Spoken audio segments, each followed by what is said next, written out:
Hello students. So in this lecture we will discuss about the construction of induction motor. तो ये बिल्कुल similar है जैसे हमने सिंक्रोनस मशीन की कंस्ट्रक्शन की थी, ऑलमोस्ट सिमिलर है। तो एक बार मैं आपको बता देती हूँ। तो सबसे पहले हम स्टेटर की बात करते हैं। तो स्टेटर में सबसे पहला स्टेटर फ्रेम आ जाएगा। स्टेटर फ्रेम जैसे कि आपको देख सकते हैं यहाँ पे इस तरह का जो स्ट्रक्चर होगा ये आउटर फ्रेम है, ठीक है। अब इसका क्या पर्पज़ है, एक तो है कि ये मशीन को फाउंडेशन के साथ नीचे जो भी ग्राउंड है या कोई जो भी फाउंडेशन है उसके साथ हम इस फ्रेम की हेल्प से अटैच कर सकते हैं। और दूसरा है कि जो इसके अंदर कोर है, अब स्टेटर की भी वाइंडिंग्स हैं जो कि कोर पे लगी होंगी, तो ये जो आप देख सकते हैं ये कोर है, इस कोर को भी होल्ड करने के लिए स्टेटर फ्रेम का यूज़ होता है। तो इसके ये पर्पज़ हैं। और भी बहुत होते हैं, जो कूलिंग के फिन्स होते हैं आपके, ठीक है, वो भी फ्रेम के ऊपर ही अटैच होते हैं। तो मेन आपके ये दो फंक्शंस आ जाएंगे। Next we have stator core. तो स्टेटर कोर क्या होता है, थिन थिन लेमिनेशंस से बनता है स्टील के, जैसा हमने पहले भी देखा था सिंक्रोनस मशीन के केस में। लेमिनेशंस का क्यों यूज़ करते हैं हम, एडी करंट लॉस प्रिवेंट करने के लिए, ठीक है। तो ये यहाँ पे आपका स्टेटर कोर होगा इंटरनली। तो यहाँ पे किस फॉर्म में है, एक हॉलो सिलेंडर की फॉर्म में होगा। मतलब अगर मैं उसको ड्रॉ करूँ तो इस तरह का आपका कोर होगा, ठीक है। और जो इंटरनल पेरिफेरी है, अंदर वाली साइड पे स्लॉट्स किए जाते हैं, ठीक है। और ये सारा फ्रेम के साथ अटैच होगा। तो आउटर बॉडी फ्रेम हो जाएगी, ये कोर है। कोर में अंदर वाली साइड पे स्लॉट किए गए हैं।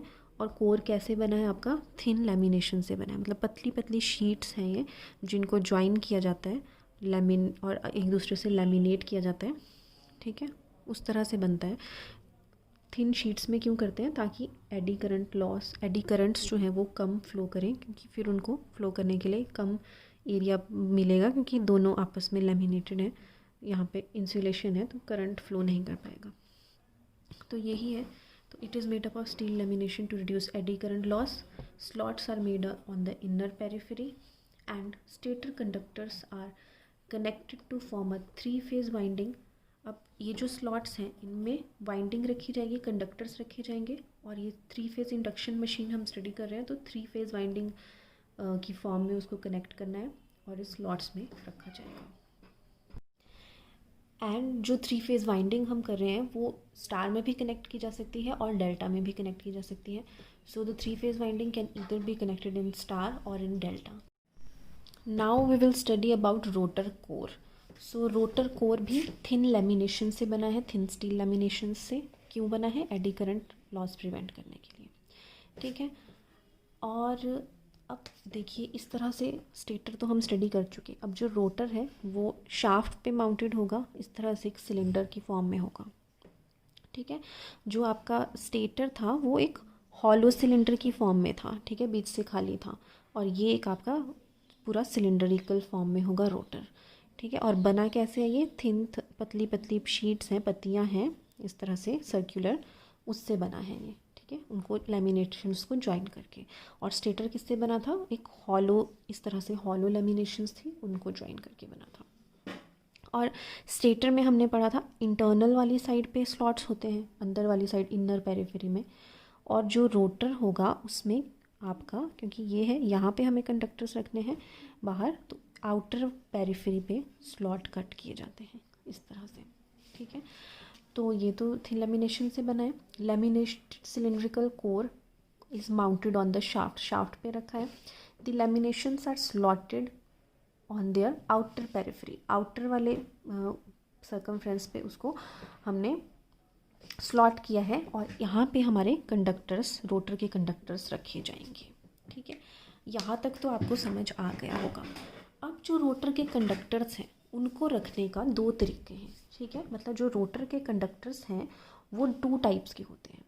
एक आपका केज रोटर होता है और एक आपका वाउंड रोटर होता है। तो अभी हम वो स्टडी करेंगे। So the rotor conductors are of 2 types, 2 types के रोटर कंडक्टर्स हैं।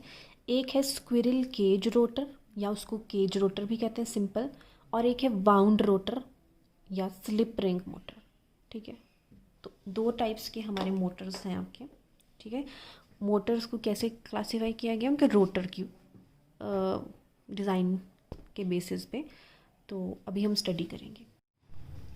तो अभी तक हमने स्टडी किया रोटर का कोर, ठीक है। जैसे ये एक रोटर कोर है, ठीक है, जिसमें आउटर पेरिफेरी में स्लॉट्स हैं, यहाँ पे शाफ्ट आएगा और ये बहुत पतली पतली ऐसी शीट्स हैं और इसको जॉइन करके ये एक सिलेंड्रिकल फॉर्म में बना है और इन स्लॉट्स में कंडक्टर्स को प्लेस किया जाता है। अब वो जो कंडक्टर्स हैं वो दो टाइप का होता है इंडक्शन मोटर। एक होता है आपका स्क्विरल केज। तो स्क्विरल केज जो है वो इस टाइप का होता है, ठीक है। ये आप डायग्राम ड्रॉ कर लेना। ये एल्यूमिनियम के बार्स हैं, ठीक है। ये इन स्लॉट्स में रखे जाते हैं, ठीक है। इस तरह से बार, एल्यूमिनियम का बार होता है, वायर नहीं होती इसमें। और उन बार्स को एक इस तरह से वो एक केज की फॉर्म ले लेता है, ठीक है। तो उसको इसलिए उसको हम एक स्क्विरल केज की तरह कहते हैं, क्योंकि एक पिंजरे की तरह बन चुका है और इनको एंड्स में शॉर्ट किया जाता है एंड रिंग्स की हेल्प से। तो ये रोटर बार्स हैं और ये एंड रिंग से इनको शॉर्ट किया जाता है, तो एक पिंजरे तरह का स्ट्रक्चर बन जाता है जो इन स्लॉट्स में रखा जाएगा।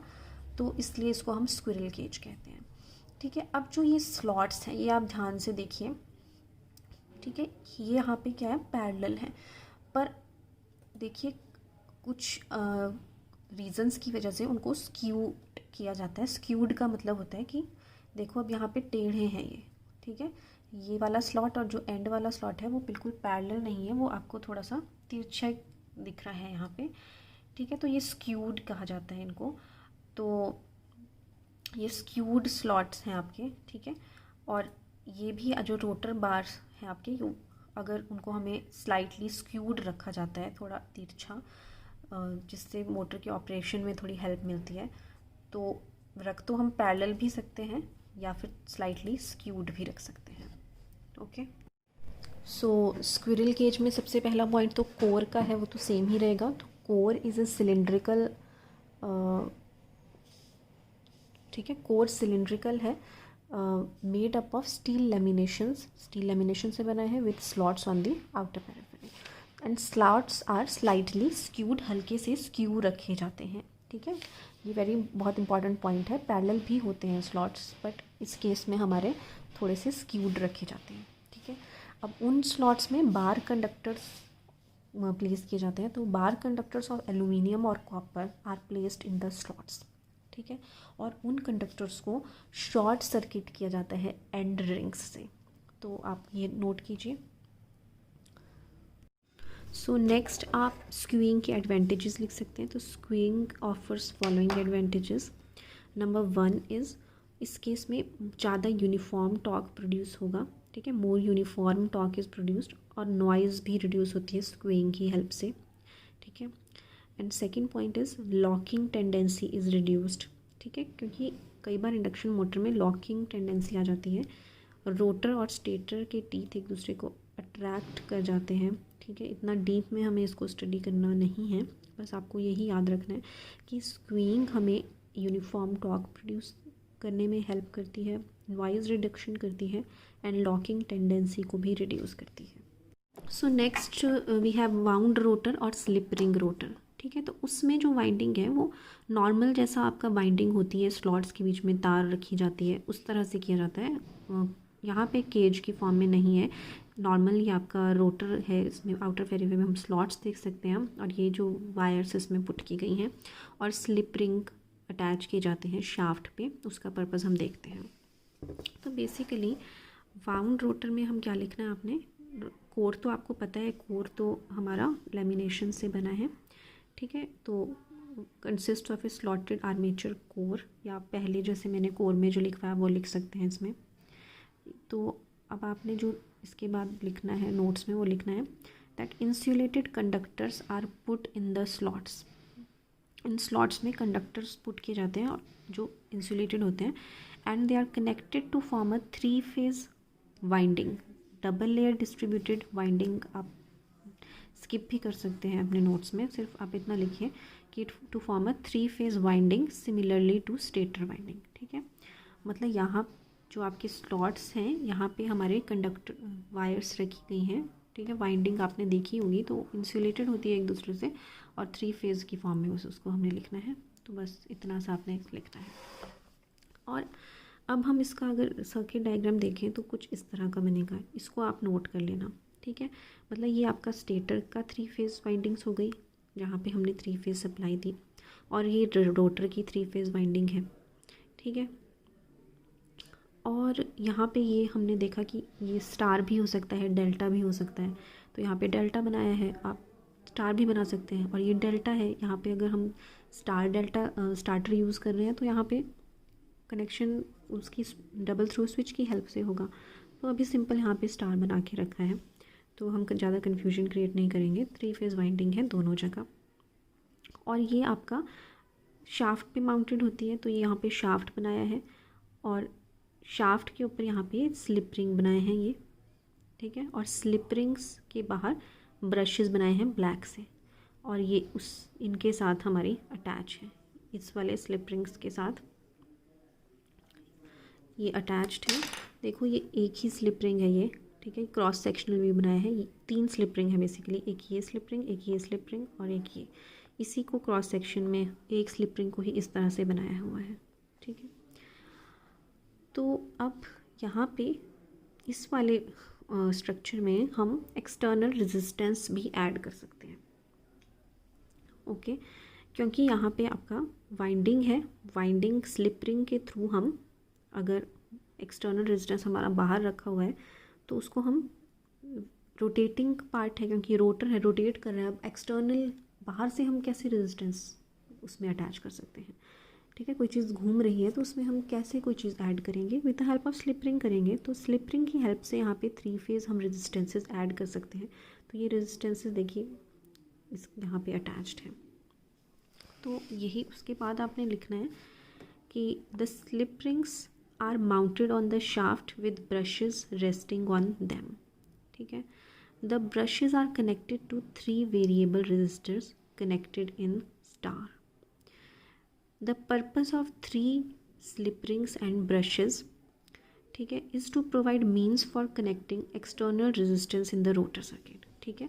तो क्या काम है स्लिप रिंग और ब्रशेस का, ताकि हम अगर हम चाहें तो एक्सटर्नल रेजिस्टेंस भी ऐड कर सकें, क्योंकि रेजिस्टेंस से हम स्पीड कंट्रोल कर सकते हैं, जैसा हमने स्पीड टॉर्क कैरेक्टरिस्टिक्स में देखा था, ठीक है। रेजिस्टेंस से हम मैक्सिमम स्लिप की पोजीशन एडजस्ट कर सकते हैं, जो ग्राफ वो चेंज हो जाएगा। तो रेजिस्टेंस, एक्सटर्नल रेजिस्टेंस को प्रोवाइड करने का यहाँ मैकेनिज़्म है। तो ये हमारा है।